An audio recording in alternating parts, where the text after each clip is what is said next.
What's up guys, and welcome back to another episode of the Realistic Summer Career Mode. This is episode number 92, and we start today's stuff on the back of our 2-0 victory over Valencia. Just the 2 wins in our last 5 games now. Obviously we lost to the new camp, really damaged defeat to Barcelona, because as we know we've now reached a winter break, 1 game away from the official halfway point in La Liga, and we are tied with Barca but still behind them on the head-to-head record. We drew at the Bernabeu against Real Madrid, could have got separation, and actually had we won that game, we'd be top right now, but instead we tied it. And of course, we lost to Sporting Lisbon badly, 4-1, my worst defeat as a Atletico manager in the final game of the Champions League group stage. Not that it matters, of course, because we still top the group, and of course, we'll take on Dortmund in the last 16. Still, as the January window opens, and you see our fixtures here for January, there's no money, because we spent it all.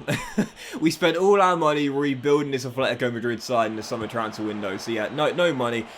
I don't think we'll do anything, I really don't. You know, normally in January I do make like 1 signing or 1 sale, but I'll be totally honest here, I'm more than happy with this team. Like, I know we're runners-up right now, or I keep saying runners-up. I know we're in second right now to Barcelona in La Liga, but, you know, we topped our Champions League group with just a 1 defeat, you know, and that, of course, came in the meaningless match day 6. You know, we are level with Barca. We've got the best goal difference in the division. You know, we've only lost a couple of times this season, so I'm not really that concerned about how the team's looking right now. Yes, of course, with Nikolic being down, obviously Modric's region he's done for the season. We did have that injury to Fernandes as well, so for a while we were a little bit understaffed, if you will, at CM. But other than that, like, we're totally fine. Like, the team's clicking right now. The dynamic duo are on fire.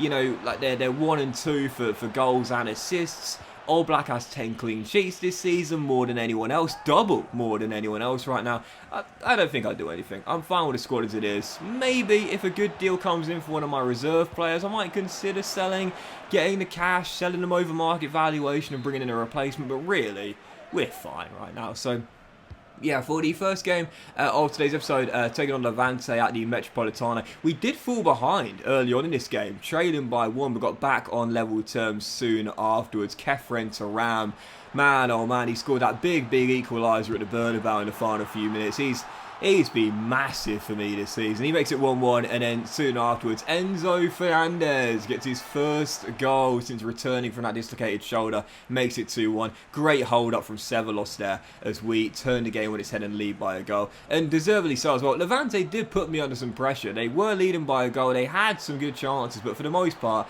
I felt every time I came forward, I should find the back of the net. And 53 minutes in here, Enzo Fernandez finds Kefren Turam. Quick little 1-2 between my CM pair. Couldn't find the space inside the area, so I just thought, sod it, I'll shoot from here.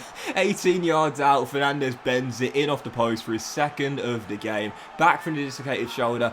Took him a while to get going, but even so, now he's back to his best. Bracing the game as we win it by 3-1. And I you know, there's like football sayings. I actually was going to say, so you know, there's like football sayings, you know, that sometimes they kind of grind your gears a little bit. Like, do you know, there's one saying that a lot of people say when a player comes back from injury and then starts to, you know, be a consistent member of the starting lineup. There's a saying that, like, sometimes commentators, pundits, managers might use, which is, he's like a new signing. He's like a new signing.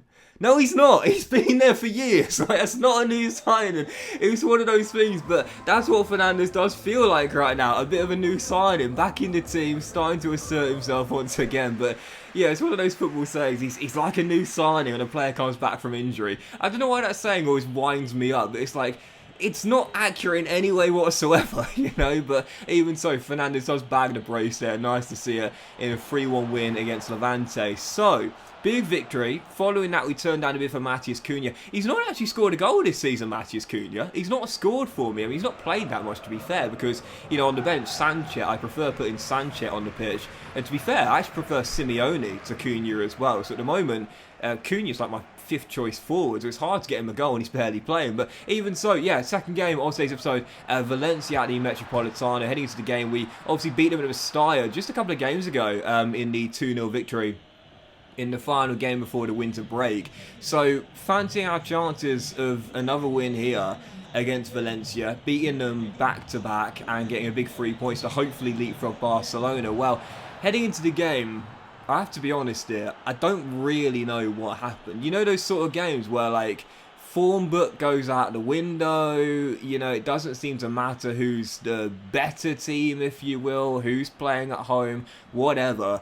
It just seems like the game is weird. Well, this was just one of those games. I created a whole host of chances in the first half, but I just couldn't find the back of the net. I did the crossbar, a great save there, kept it at 2-0, and Valencia just absolutely pressed and pressed and pressed. Really, really high at the pitch. There were so many grey or silver shirts, if you will, that were really high up. And, you know, I usually talk about that as something which I can use to my advantage. If I play the ball behind, I can get space and I can run through for quick one-on-ones. But in this game, it just wasn't working. Valencia were playing such a high line, and I really just could not get out of my half. I mean, it was I'll be honest, murder. Absolute murder. João Pedro ran the show. He scored twice. He got an assist. Crepin Diatta got one as well. And with 5.5 minutes to go, I'm surprised that there weren't more red seats on display at the Metropolitano and the fans had stayed for the massacre, because, I mean, I just got absolutely obliterated. You know, it happens. It happens. It happens to all of us, man. It happens to the best of us. That's the saying. But it's going to happen at some point. Like, you'd always have a game. I swear, every single season you have 1 or 2 games like this where it's just a bit weird. You know, you just get absolutely dominated in what you think is going to be a banker. This was that game. No disrespect to Valencia, very good team, don't get me wrong, but I really couldn't believe what happened in this game. I got torn apart. João Pedro tore me apart. 2 goals and an assist. Crepin Diatta and Dieng with the other one.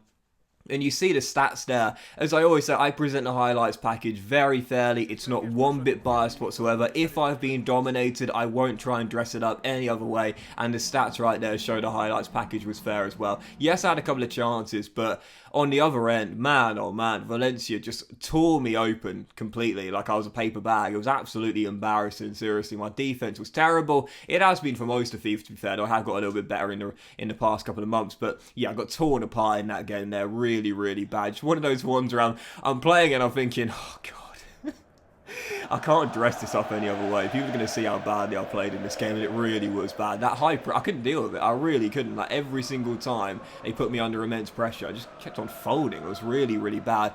I'd like to say I was distracted because we had the SuperCup in midweek against Real Madrid, but I really wasn't. I just got absolutely torn apart in that one. 4-1, massive win for Valencia and a massive defeat for us. My first loss at the Metropolitano with Atletico. So, for the third and final game, well, I was thinking, alright, let's go get our revenge. SuperCup against our rivals Real Madrid. Do 1-1 at the Bernabeu recently in La Liga. This is my lowest priority of this season. It will go the SuperCup, the Copa del Rey, La Liga, then Champions League. I'll be honest, I really want to win Champions League again. But even so, taking on Real, I feel that a mixture of first 11 players and backup players in this game against Real.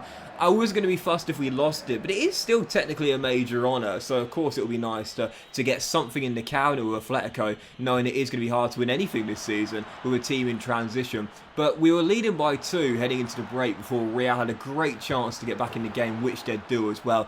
Vinicius puts Jan Oblak on the floor, seats the Slovenian absolutely brilliantly, offloads to Renier, who scored in the first fixture against Real this season in La Liga, and scores against me here as well. Benzema's regen is unbelievable in this game. So it's 2-1. Real are back in the game right before the break, and in the second half, with very little going on, they got one chance and they took it as well. My defense, I bought out Santos because when I'm playing a 5 at the back, you might notice that with 3 centre-halves, I'm totally fine dragging one out of position because I fancy my other 2 centre-halves to fill the gap and plug the hole. Didn't happen for that goal there. I brought Santos out as the charger, and then the 2 men behind him just parted like the Red Sea. Lautaro Martinez runs through 1-on-1, turns it in, and it's penalties after no goals in extra time as well. So, who do you think's going to win this shootout? I mean, I've won a couple of penalty shootouts in FIFA 22. I've won a couple. I won an FA Cup final penalty shootout with Southampton in my first realistic career mode this year. So when we went 1-0 up through Sanchez after the first 2 penalties were missed, I was thinking, alright, I can do this. I can win this again. Blanco levels it from the spot. It's 1-1 after 4. And then Sol is denied by, to be fair, what is a brilliant reach by Courtois. Real had a chance to get themselves in front, and they do in the cheekiest of fashions through the former Dortmund and Birmingham City midfielder Jude Bellingham. And then I almost swore there. What is that? I mean, how many years have I been playing this game? I've been playing since FIFA 99.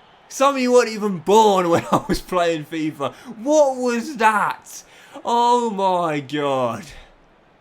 What was that? I mean, seriously, what was that? Raskin to keep me in the shootout does, thankfully, after Oblak made a big save. But I still needed my captain to provide the heroics from the final penalty. I couldn't believe it wasn't over at this point. I really couldn't. After I did that with Thuram, I thought, sorry, I might just put the controller down here. But unfortunately, I needed Oblak to provide the heroics to send it to sudden death. He couldn't do so. And after Tabidi sends in the wrong way, Carlo Ancelotti turns back the clock, sprints out of the blocks like Usain Bolt, and Real Madrid win the Super Cup on the shootout. Unbelievable. Unbelievable. The fact I even saved 2 penalties was a mystery on its own, but man, oh man, oh man. 3 certainties in life: death, taxes, and Doxy Boy having absolutely zero composure when it comes down to taking penalties. Embarrassing. I love Kepa. For all the players, it was Kepa and Thuram, my guy, as well. What was I doing? Oh my goodness. When you look up panic in the dictionary, there'll just be a picture of my face. Unbelievable.